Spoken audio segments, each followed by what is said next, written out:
नमस्कार दोस्तों। जैसा कि मैं अपने पहले वाले वीडियो में बता चुका हूं कि यदि कोई व्यक्ति अपने जीपीएफ या ईपीएफ में एक लिमिट से अधिक राशि का कंट्रीब्यूशन करता है, तो उस अधिक कंट्रीब्यूशन से प्राप्त इंटरेस्ट पर उसे इनकम टैक्स देना होगा और यह नियम 1 अप्रैल 2022 से लागू हो गया है।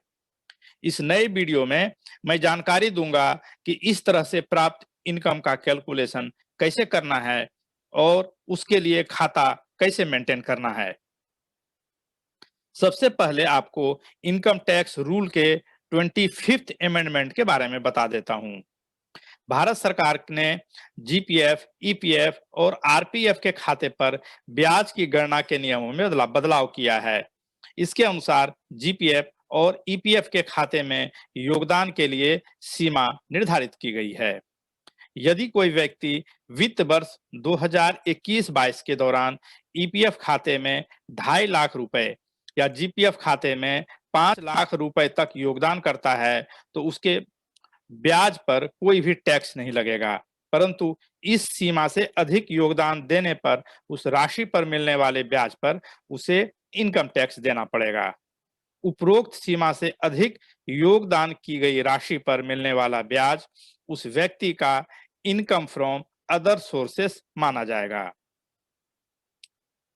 Central board of direct tax के द्वारा जारी नोटिफिकेशन नंबर 95/2021 डेटेड 31/8/2021 को अब समझाते हैं। यदि ईपीएफ या जीपीएफ में किए गए योगदान की सीमा क्रमशः 2.5 लाख या 5 लाख है, तो इसके लिए सीबीडीटी ने ब्याज के कर योग्य हिस्से की गणना करने के लिए नियम 9D को अधिसूचित किया है। यह नियम कहता है कि वर्ष 2021-22 और उसके बाद भविष्य निधि खाते में एक व्यक्ति के द्वारा किए गए कर योग्य और गैर कर योग्य योगदान के लिए अलग-अलग खातों का रखरखाव किया जाएगा। अब आप जानिए कि इस नोटिफिकेशन के अनुसार 2 सेपरेट अकाउंट्स कैसे मेंटेन करना है। तो सबसे पहले बताते हैं टैक्सेबल कंट्रीब्यूशन अकाउंट का खाता कैसे बनाना है। वित्त वर्ष 2021-22 या उसके बाद कर्मचारी के द्वारा 2.5 लाख या 5 लाख रुपए की सीमा से अधिक किए गए योगदान की राशि को नोट कर लेना है। उसमें से उस राशि को जोड़ देना है जो इंटरेस्ट में प्राप्त होता है और फिर उसमें घटा देना है खाते से की गई निकासी।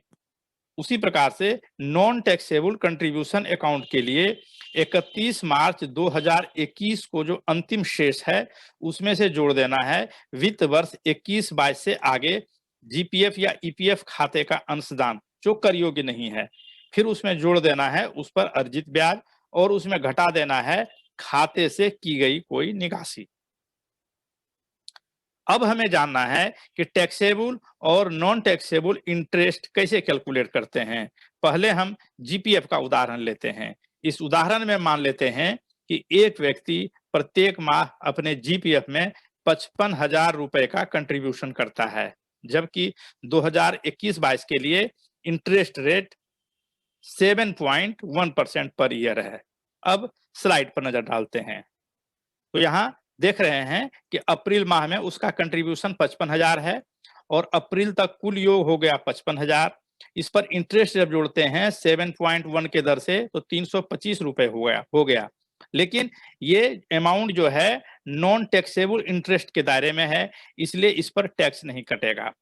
उसी प्रकार मई में 55,000 टोटल हो गया 1,10,000 रुपए। इसमें इंटरेस्ट हो गया 651 और ये 651 रुपए जो है नॉन टैक्सेबल इंटरेस्ट ही कहलाएगा। इसी प्रकार हम जब बढ़ते जाते हैं तो देखते हैं कि दिसंबर 21 में भी 55,000 जब कटा तो टोटल हो गया 4,95,000 रुपए। ये अमाउंट भी 5 लाख रुपए से कम है, तो इस पर टोटल अमाउंट हो गया इंटरेस्ट का 2,929 रुपया और ये सारा अमाउंट नॉन टैक्सेबल इंटरेस्ट के अंदर में आएगा और अभी भी इस पर टैक्स नहीं लग रहा है। फिर जनवरी 22 में जब 55,000 करेंगे तो इसको पहले 2 भाग में बांट देते हैं। पहले 5,000 करते हैं, वो इसलिए कि जब 5,000 करेंगे तो 5 लाख इसका हो जाएगा टोटल और ये ही लिमिट है जिस पर कि हम लोगों का टैक्स नहीं कटेगा इंटरेस्ट पर। तो इसका टोटल जो इंटरेस्ट हो गया वो हो गया 2,958 रुपए, और ये total amount non taxable interest है और इस पर कोई टैक्स नहीं कटा। लेकिन जैसे ही जनवरी का रिमेनिंग अमाउंट 50,000 हम जोड़ते हैं 55 में से 5,000 घटा के, तो ये अमाउंट हो जाता है 5,50,000। और इस प्रकार हम देख रहे हैं कि जो ये लिमिट है 5 लाख का, उससे 50,000 अधिक हो गया। तो ये 50,000 पर जो अमाउंट हुआ, इस पर जो इंटरेस्ट हुआ 296 रुपया। तो ये जो 296 रुपया, ये नॉन टैक्सेबल नहीं बल्कि ये टैक्सेबल कहलाएगा। इसी प्रकार फरवरी में भी 55,000 और मार्च में भी 55,000, और जब टोटल अमाउंट जोड़ देंगे तो टोटल जो हम लोग कंट्रीब्यूशन हो गया उस आदमी का 6,60,000 रुपए। 6,60,000 रुपए में टोटल इंटरेस्ट हो गया 25,383। उसमें से 23,519 रुपया अमाउंट हो गया नॉन टैक्सेबल इंटरेस्ट, मतलब इस इंटरेस्ट पर टैक्स नहीं लगेगा।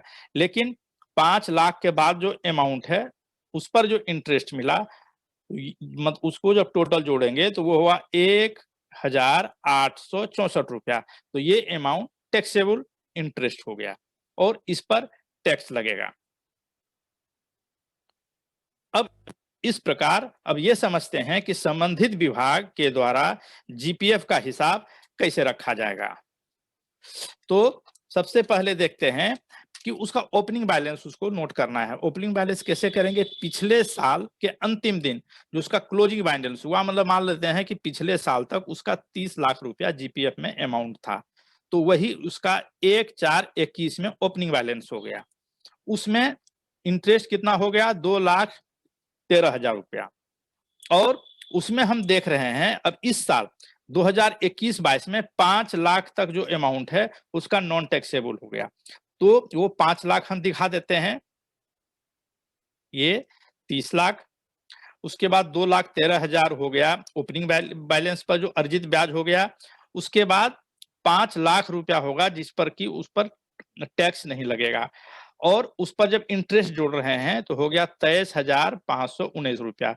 टोटल वो अमाउंट हो गया उनका क्लोजिंग बैलेंस 31/3/22 को 37,36,519 रुपया। यही अमाउंट अगले साल का ओपनिंग बैलेंस हो जाएगा। अब इसको फिर देखते हैं टैक्सेबल में, क्योंकि 5 लाख तक टैक्स नहीं लगा। 5 लाख के बाद जो अमाउंट है वो हुआ 1,60,000, क्योंकि टोटल जो टैक्स उसका साल भर में जो वो डिडक्शन हुआ था, कंट्रीब्यूशन हुआ था, वो 6,60,000 था। तो उसमें जो 5 लाख माइनस करेंगे तो 1,60,000 रुपए। उसमें जो इंटरेस्ट हो गया वो हो गया 1,01,864 रुपया। तो टोटल टैक्सेबल अमाउंट कितना हो गया? 1,61,864 रुपया। टोटल जब देखते हैं दोनों को जोड़ देंगे तो 30 लाख, 2,13,000, ये हो गया दोनों का जोड़ 6,60,000, और ये दोनों प्रकार का जो इंटरेस्ट हो गया 23,519 और 1,864, दोनों को जोड़ देंगे तो 25,383, और इसका जो क्लोजिंग बैलेंस हो गया 31/3/2022 को वो 38,98,383। अब इस स्लाइड में ईपीएफ के मामले में नॉन टैक्सेबल और टैक्सेबल अमाउंट के का जो इंटरेस्ट है उसको कैलकुलेट करने का उदाहरण के माध्यम से ही समझते हैं। यहां भी वही मानते हैं कि ईपीएफ खाते में प्रत्येक माह 55,000 रुपए जमा होता है और इंटरेस्ट की दर 7.1% ही है। अब यहाँ पर उसी प्रकार से हम जैसे अप्रैल में 55,000, मई में 55,000, जून में 55,000, जुलाई में जब तक ये जुलाई में 55,000 किए तो टोटल ये अमाउंट हो जा रहा है 2,20,000 रुपया, जो 2.5 लाख से कम है। तो इस पर जो इंटरेस्ट है वो टैक्सेबल नहीं होगा। लेकिन अगस्त में जो 55,000 है उसको 2 भाग में बांट दिए। पहले 30,000 को लेते हैं, तो 30,000 जब जोड़ दिए तो ये हो गया 2.5 लाख। ये लिमिट है और इस लिमिट तक आपको टैक्स नहीं लगेगा इसके इंटरेस्ट पर। लेकिन अब रिमेनिंग जो 30,000, 55,000 में 30,000 का हिसाब रख लिए अगस्त में, अब 25,000 जब जोड़ेंगे ये हो गया 2,75,000 अगस्त तक। अब इसमें से 25,000 रुपया थ्रेशोल्ड लिमिट से अधिक हो गया और इसका इंटरेस्ट होता है 148 रुपया। ये 148 रुपया नॉन टैक्सेबल नहीं, बल्कि ये टैक्सेबल कहलाएगा। इसी तरह से सितंबर, अक्टूबर, नवंबर, दिसंबर, जनवरी, फरवरी, मार्च तक जब कर लेंगे तो टोटल हो गया 6,60,000 रुपया टोटल मंथली कंट्रीब्यूशन। उसमें से जब अमाउंट ओवर थ्रेशोल्ड लिमिट ये हो गया 4,10,000 रुपये, क्योंकि ईपीएफ के केस में थ्रेशोल्ड लिमिट 2.5 लाख रुपए है और 6,60,000 में माइनस करेंगे तो 4,10,000 रुपये हो गया। इसमें से इंटरेस्ट कितना हो गया टोटल 25,383 रुपया। इसमें नॉन टैक्सेबल अमाउंट में इंटरेस्ट कितना का हो गया 15,088, जबकि टैक्सेबल अमाउंट हो गया 10,295 रुपया। अब ईपीएफ की स्थिति में भी जान लेते हैं कि संबंधित विभाग नॉन टैक्सेबल एवं टैक्सेबल इनकम का हिसाब कैसे रखेगा। इसमें भी जैसा हमें पिछले साइड में बताया था, तो ओपनिंग बैलेंस 30 लाख मान लेते हैं कि पिछले साल तक 30 लाख ही अमाउंट उसके ईपीएफ अकाउंट में था, तो उस पर इंटरेस्ट कितना हो गया 2,13,000। फिर वो थ्रेशोल्ड लिमिट से कंट्रीब्यूशन कितना हो गया 2.5 लाख, उसमें इंटरेस्ट कितना है 15,088 और टोटल जब जोड़ेंगे तो 34,78,088 रुपए। इसमें फिर टैक्सेबल का अमाउंट जब जोड़ेंगे तो 4,10,000 टैक्सेबल अमाउंट हो गया। 2.5 लाख से अधिक अमाउंट 4,10,000 हुआ। उसमें टैक्सेबल जो इंटरेस्ट हो गया वो 10,295 हो गया। टोटल जोड़ हो गया 4,20,295 रुपया। ये टोटल अमाउंट उसमें जोड़ के जो नॉन टैक्सेबल और टैक्सेबल अमाउंट का जो कॉलम है उसको जोड़ के उसको हिसाब कर लेना है और इसी तरीके से संबंधित विभाग के द्वारा ईपीएफ के हिसाब रखने का तरीका वो लोग अपनाएंगे। तो मुझे विश्वास है यह वीडियो आपको अच्छा लगा होगा। इसी प्रकार के अन्य वीडियो देखते रहने के लिए कृपया आसरा बिजनेस सॉल्यूशन के इस चैनल को सब्सक्राइब करें, शेयर करें, लाइक करें और हाँ, बेल आइकन को अवश्य दबा दें। आपका दिन शुभ हो। जय हिंद।